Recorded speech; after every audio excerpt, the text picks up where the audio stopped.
জানা অজানা তথ্য, ঐতিহাসিক জেলা মুর্শিদাবাদ। প্রশ্নোত্তরে মুর্শিদাবাদ জেলা। রার কথার অর্থ কী? রার কথার প্রকৃত বাংলা অর্থ নিষ্ফলা বা বাঁজা। রাজা গোপাল কে ছিলেন? গৌড়বঙ্গের প্রতিষ্ঠাতা তথা প্রথম বাংলার রাজা।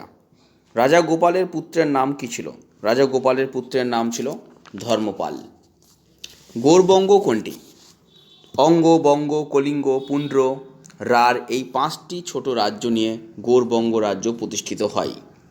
তৎকালীন গৌড়বঙ্গে কী কী ধর্মমত প্রচলিত ছিল? হিন্দু, বৌদ্ধ, জৈন এবং বৈষ্ণব ধর্মমত। গৌড়নগরে বাংলার রাজধানী প্রতিষ্ঠা করেন কে? রাজা বল্লাল সেন। গৌড়বঙ্গ নামের সঙ্গে গৌড় শব্দটি যুক্ত হয় কেন? রাজা গোপাল ছিলেন পরম বৈষ্ণব। তিনি শ্রী শ্রী গৌরাঙ্গ মহাপ্রভুর সম্মানার্থে গৌড়বঙ্গ নামের সঙ্গে গৌড় শব্দটি যুক্ত করেন। রাজা শশাঙ্ক কে ছিলেন? রাজা লক্ষণ সেনের পূর্বজ।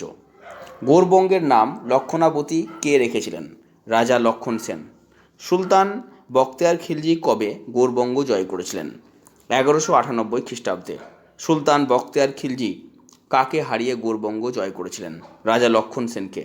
সুলতান বখতিয়ার খিলজির পুরো নাম কী ছিল? ইখতিয়ার উদ্দিন মোহাম্মদ বিন বখতিয়ার খিলজি। সুলতান বখতিয়ার খিলজির পুরো নাম ছিল ইখতিয়ার উদ্দিন মোহাম্মদ বিন বখতিয়ার খিলজি। পরবর্তী প্রশ্ন, রাজা গণেশ কিভাবে গৌড়বঙ্গের হিন্দু মুসলিম ঐক্য স্থাপন করেছিলেন? হিন্দু মুসলিমকে এক রীতিতে আনার জন্য সত্যনারায়ণকে সত্যপীর রূপে পূজার প্রচলন করেন, যা আজ পর্যন্ত প্রচলিত আছে।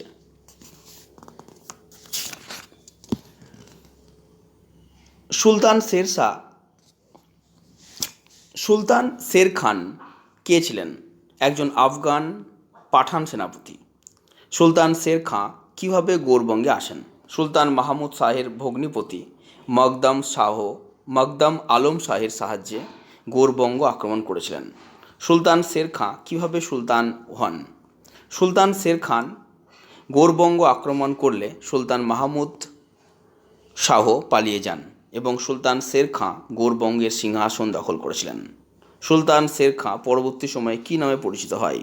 সুলতান শের শাহ পরবর্তী সময়ে এই শের শাহ মুঘল সম্রাটকে পরাজিত করে দিল্লি দখল করেছিলেন এবং তিনি শের শাহ নামে পরিচিত হয়েছিলেন।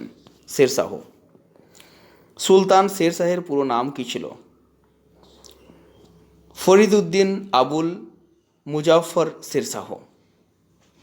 সুলতান শের শাহের পরে কার হাতে গৌড়বঙ্গের ক্ষমতা যায়? পরবর্তী সময়ে সুলতান শের শাহ মুঘল বাহিনীর কাছে পরাজিত হলে মুঘল সম্রাটের হাতে গৌড়বঙ্গের ক্ষমতায় চলে যায়।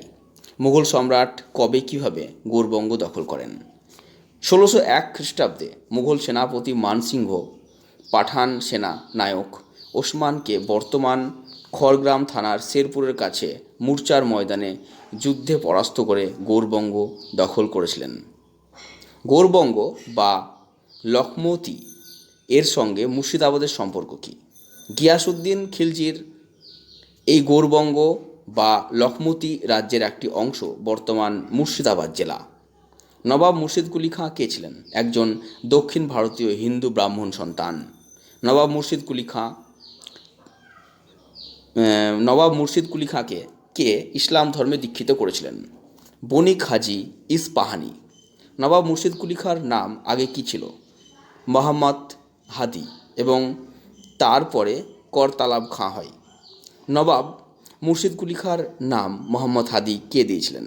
বণিক হাজি ইস্পাহানি তার নাম রেখেছিলেন মোহাম্মদ হাদি। নবাব মুর্শিদ কুলি খাঁর নাম করতলব খাঁ কে দিয়েছিলেন? দক্ষিণ ভারতীয় নবাব হায়দার আলী তার নাম রাখেন করতলব খাঁ। নবাব মুর্শিদ কুলি খাঁর নাম মুর্শিদ কুলি খাঁ কে দিয়েছিলেন? দিল্লির সম্রাট ঔরঙ্গজেব। নবাব মুর্শিদ কুলি খাঁ কবে নবাব হয়েছিলেন? 1704 খ্রিস্টাব্দে। মুর্শিদ কুলি খাঁর শব্দের অর্থ কী? পরিত্রাতা দেবদূত। নবাব মুর্শিদ কুলি খাঁ কীভাবে সুবাদার হয়েছিলেন? দিল্লির বাদশাহ ফারুখসিয়ারকে 1 লক্ষ টাকা নজর হিসেবে পাঠিয়ে তিনি তৎকালীন বাংলা, বিহার, উড়িষ্যার সুবাদার হয়েছিলেন। নবাব মুর্শিদ কুলি খাঁ কবে সুবাদার হয়েছিলেন? 1717 খ্রিস্টাব্দে। নবাব মুর্শিদ কুলি খাঁর সম্পূর্ণ নাম কি? সুবাদার নবাব আলাউদ্দিন জাফর খাঁ বাহাদুর মুর্শিদ কুলি খাঁ। নবাব মুর্শিদ কুলি খাঁকে কে আলাউদ্দিন জাফর খাঁ বাহাদুর উপাধি দিয়েছিলেন? দিল্লির বাদশাহ ফারুকসিয়ার। নবাব মুর্শিদ কুলি খাঁর শেষ বয়স কোথায় কেটেছিল? কাটরা মসজিদে শেষ বয়স কেটেছিল। নবাব মুর্শিদ কুলি খাঁ কবে দেহত্যাগ করেন? 1725 খ্রিস্টাব্দে। ভিডিওটি ভালো লাগলে অবশ্যই চ্যানেলটিকে লাইক, শেয়ার এবং সাবস্ক্রাইব করবেন।